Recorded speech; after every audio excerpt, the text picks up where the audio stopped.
Start with Steve Conroy. Go ahead, Steve. Hey, Bruce, just an overview of your line changes. How did you feel about it? Do you feel like you have something there? Yeah, I mean, when you get results, obviously, you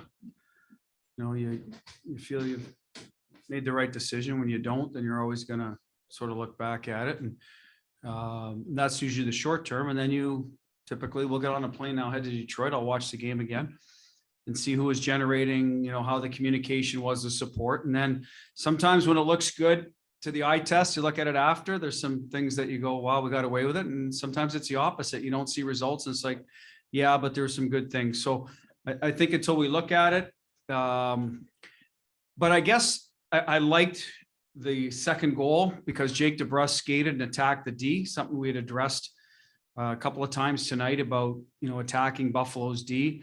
And Nick stops in front, and that's where he's going to score goals. He had some good looks in the power play there tonight, hit a post, had one a little off net. So good for him for sticking with it.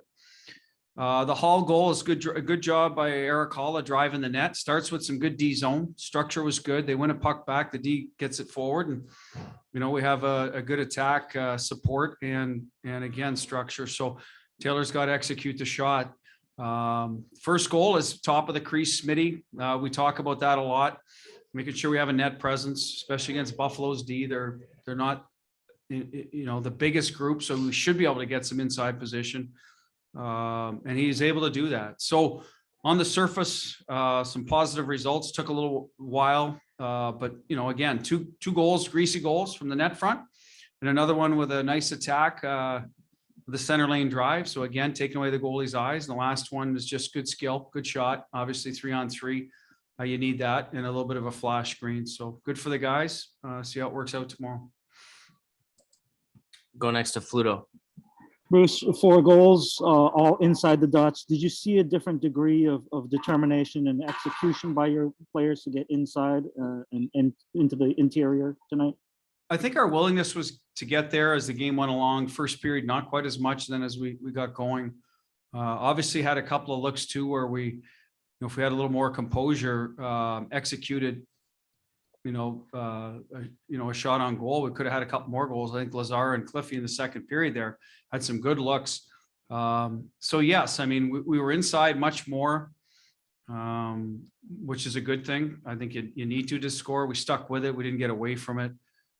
We didn't cheat all over the ice. So again, good resiliency in the third to stay with it. Did a good job once we tied the game as well. I think we took a penalty late that obviously you don't want to, but other than that, I thought we did a lot of things well when we're behind and getting to the interior. And I think, like you said, it showed on the score sheet. And there were some other looks. I think there was some good plays by us controlling pucks down low where we got to the interior as well with our D. Like I know McAvoy and Clifton, maybe Charlie times 2, had really good looks from inside the rink. So those are all positives and things to build off. Joe Haggerty. Hey, Butch, I know you'd expect this from a veteran guy and a guy that's been a leader in Foligno, but can you talk a little bit more just about the resiliency, both, grinding until he got that goal today and also just today, had a couple of great chances in the first couple of periods, wasn't able to bury them, but he kept, doing the right things and was finally rewarded for it there in the third. Yeah, he's been around a long time. I think he knows what his game looks like when it's going well. That's some physicality. That's some net front presence. Certainly has the ability to make some plays, but some of that, with the pace of the game, you leave to your younger years and you take the other things that you can bring every night. So good for Nick. I tell you what else I liked about him, Hags. He was vocal on the bench tonight when we were behind. But good positive influence.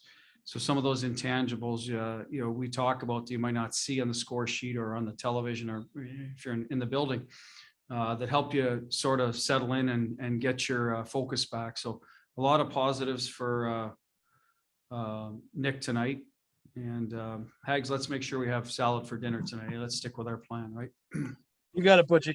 All right. Go to Kevin Dupont. Pepperoni pizza for me. That's okay. Butch, can you talk a little more here about the willingness factor? Because for the first 3 months, from my eye, it's been too sporadic or sometimes not there at all. And I'm wondering, first of all, do you agree with that? But beyond that, when it's not there, how do you get it out of guys?